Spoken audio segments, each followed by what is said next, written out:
किसी भी साल के इख्तिताम पर हमें क्या करना चाहिए?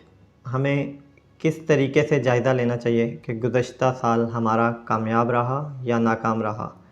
सबसे पहले तो एक चीज़ है कि हम लोग इस चीज़ की तरफ ध्यान ही नहीं देते, सोचते ही नहीं हैं कि गुज़श्ता साल जो था वो हमारा सक्सेसफुल था या अनसक्सेसफुल था। हमें इस चीज़ का कभी पता ही नहीं होता, हमने कभी जायज़ा ही नहीं लिया होता कि ये साल जो जा रहा है ये हमने कामयाब साल गुज़ारा या नाकाम साल गुज़ारा है। ये चीज़ ज़िंदगी की सबसे अहम चीज़ है। अपने हर दिन का जायज़ा लें, अपने हर मंथ का जायज़ा लें, उसके बाद अपने हर ईयर का जायज़ा लें। कामयाब इंसान जो है वो ख़ुद जायज़ा लेता है, ख़ुद ऑडिट करता है अपनी लाइफ का, अपनी सक्सेस का ख़ुद देखता है। जिस तरह अब 2023 जा रहा है, अब 2023 का इख्तिताम होने वाला है, अनकरीब कुछ ही दिन हैं, 2023 एंड हो जाएगा और 2024 स्टार्ट हो जाएगा। तो बहुत सारे लोग हैं जिन्हें ये पता ही नहीं है कि यार 365 दिन जो हमने गुजारे हैं इसके बारे में हमें जायज़ा भी लेना चाहिए। ये जायज़ा किस तरीके से हमें लें? सबसे पहले हमें चाहिए कि हम अपनी कामयाबियाँ और नाकामियाँ इनको काउंट करें कि हमने गुज़श्ता साल कितनी कामयाबियाँ हासिल की, किन किन शोबों में कामयाबी हासिल की और किस किस चीज़ पर हमें कामयाबी हासिल हुई। हमने 365 दिन किस तरह गुजारे और इसमें कामयाब दिन हमारे कौन से थे, कौन से दिन हमारे ज़्यादा बेहतरीन गुज़रे और कौन से दिन हमारे एवरेज में रहे। इन चीज़ों का जायज़ा लेना इंतहाई ज़रूरी है। आप देखें कि आपने गुज़श्ता 365 दिनों में पूरे साल 2023 में कौन कौन सी नई कामयाबी हासिल की है। सबसे पहला पॉइंट यही है। उसके बाद आप देखें कि कौन से ऐसे स्किल्स हैं जो आपने सीखे, नए स्किल्स आपने कितने सीखे। किसी भी फील्ड में ले लें, टेक्निकल फील्ड में ले लें, एजुकेशन साइड पर चले जाएं, आप अगर एग्रीकल्चर से वाबस्ता हैं तो आप उस फील्ड में ही ले लें कि उस फील्ड में आपने कितने नए स्किल्स सीखे। आप किसी भी फील्ड से ताल्लुक़ रखते हैं, हर फील्ड में एक बेशुमार स्किल्स की लाइन होती है, उनमें से आपने कितने स्किल्स सीखे, हर कितनी कैटेगरीज़ की आपने नई चीज़ें सीखी, या किसी दूसरी फील्ड का कौन सा स्किल्स आपने हासिल किया। ये सारी चीज़ें आप कंपेयर करें, अपनी लाइफ को कंपेयर करें। आप कहीं पर जॉब कर रहे हैं तो आपने उस जॉब के हवाले से कितनी नई चीज़ें सीखी, कितनी नई चीज़ों के बारे में मालूमात हासिल की। आप कोई प्रोडक्ट सेल करते हैं तो उस प्रोडक्ट के बारे में कितनी नॉलेज आपने हासिल की।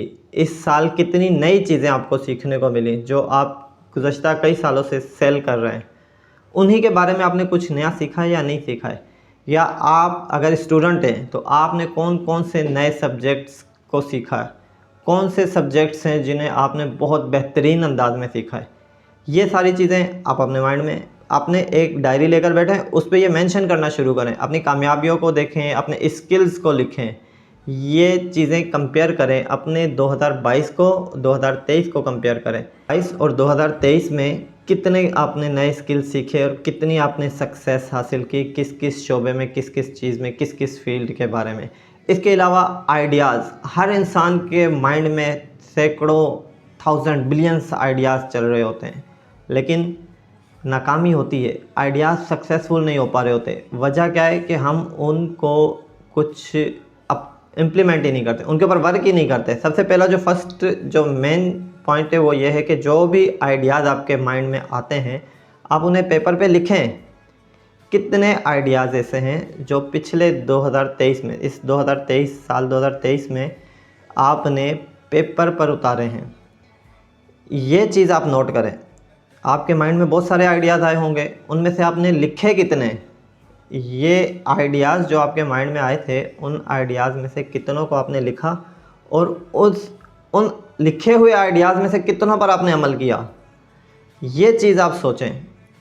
नए नए आइडियाज़ तो हर किसी के माइंड में आते हैं, लेकिन सक्सेसफुल नहीं हो पा रहे होते, उनमें कामयाबी हासिल नहीं हो पा रही होती। क्यों? क्योंकि वो जस्ट दिमाग में ही आइडिया आता है, दिमाग में ही ख़त्म हो जाता है और उधर ही दफन हो जाता है।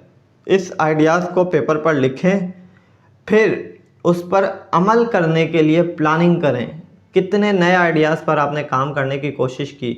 देखिए, कामयाब हुए या नाकाम हुए इससे कोई फ़र्क नहीं पड़ता। आप जस्ट ये जायज़ा लें कि आपने लिखे कितने थे, उन पर वर्कआउट कितना हुआ।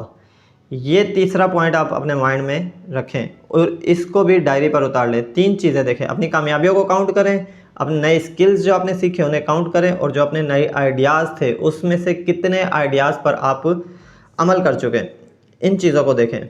इसके अलावा आपने गुज़श्ता साल जो आपकी इनकम थी उस इनकम को किस कदर इंक्रीज़ किया, कितना आप बढ़ा पाए।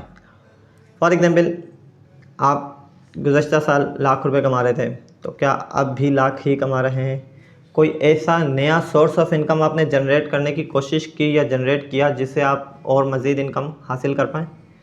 कोई ऐसा एक देखें, आप किसी बिज़नेस में इन्वेस्ट किए हो, उसमें इन्वेस्ट कर देते 2023 में, अगर ये चीज़ आपने नहीं की तो इसको भी आप लिखें, की है तो वो लिखें, और अगर नहीं कर पाए वो भी लिखें कि गुज़श्ता साल, इस साल जो ये साल गुज़र रहा है, इस साल में कोई भी नया सोर्स ऑफ इनकम जनरेट नहीं कर पाया, कोई भी नया बिज़नेस प्लान नहीं कर पाया, कोई भी साइड इनकम मैंने साइड इन्वेस्टमेंट नहीं की, कोई ऐसी इन्वेस्टमेंट जहाँ से मुझे पैसिव इनकम आती हो नहीं कर पाया, ये भी लिखें। और अगर किया है तो माशाल्लाह, गुड, वेरी गुड, इस चीज़ को भी आप लिखें कि ये आपने किया है, यहाँ से आपको एक्स्ट्रा कुछ ना कुछ इनकम आ रही है, चाहे वो 1000 ही क्यों ना हो, लेकिन उसे भी आप लिखें और उसे काउंट करें अपनी कामयाबियों में कि ये चीज़।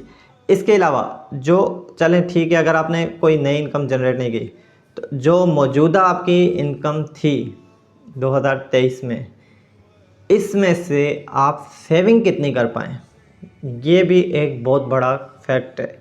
आपकी फ्यूचर प्लानिंग में जो होना चाहिए, ये चीज़ें आपको कामयाब बनाती हैं। आप अपनी इनकम में से सेविंग कितनी कर पाएँ, ये चीज़ ज़रूर नोट कीजिएगा। न्यू इनकम जनरेट कर पा रहे हैं, अच्छी बात है, नहीं कर पा रहे तो कम से कम जो आपकी करंट इनकम है उसमें से सेविंग कितनी कर पा रहे हैं, इसे भी काउंट करें, ये भी लिखें आप अपने उसमें। ये चीज़ें आप सोचें कि यार देखो, 365 दिन आखिर मैंने गुजारे हैं, कहाँ गुजारे हैं, क्या किया है। आप जब इन चीज़ों को मेंशन करना शुरू करेंगे, फिर आप देखेंगे कि वाकई ये जो 2023 था, ये मेरा सक्सेसफुल था या अनसक्सेसफुल था। अब अगर ये साल आपका वाकई ही कामयाब साल रहा, तो आपका 2024 भी कामयाब होने वाला है इंशाल्लाह। इसी चीज़ों को अप्लाई करते रहें। और अगर ये साल आपका कामयाब नहीं हो पाया, तो इन चीज़ों को नोट करें, माजी की गलतियों से सीखें और 2024 की प्लानिंग करें कि इस साल मैंने इस इनकम में से इतनी सेविंग करनी है, इतनी new source of income generate करनी है, मैंने अपने डेज़ यहाँ स्पेंड करने हैं, ये वक्त मैंने यहाँ गुजारना है, इस तरह की फ़ील्ड में गुजारना है, और जो मेरी फ़ील्ड है या जो मेरी विश है, ख्वाहिश है, या जो मुझे पसंद है, जो भी फ़ील्ड, उस फील्ड में मुझे इस लेवल तक न्यू स्किल्स सीखने, नए स्किल्स सीखने पर बहुत फोकस किया करें, बहुत ज़्यादा फोकस करें कि आप नए स्किल्स सीख पाएँ। जिस फील्ड में हैं उसी फील्ड को अच्छे से सीखें। ये आपकी इनकम को बढ़ाने का एक बहुत अहम ज़रिया होता है। फिर ये सारी चीज़ें जब आप लिखेंगे, इनकी बेस पर आप प्लानिंग कर पाएंगे 2024 की। अब 2024 आने वाला है, तो 2024 के लिए हमें क्या क्या करना है, उसके लिए मैं एक और वीडियो में आपको बहुत सारे पॉइंट्स देने वाला हूँ कि 2024 को किस तरह कामयाब बना सकते हैं। लेकिन उससे पहले हमारे अंदर एक एहसास पैदा होना चाहिए। अगर हम 2023 को कामयाब नहीं कर पाए, 2024 को वो बंदा कामयाब नहीं कर पाएगा, अपना अगला साल, आने वाला साल वो बंदा कामयाब नहीं कर पाएगा, जिससे 2023 की नाकामी का एहसास ही नहीं होगा। तो सबसे पहले हमें अपने 2023 की कामयाबी और नाकामी को मेंशन करना है। उसके बाद हमें प्लानिंग करनी है 2024 की। 2024 की क्या प्लानिंग करनी है, इंशाल्लाह नेक्स्ट वीडियो में वो भी मैं आपको बता दूंगा।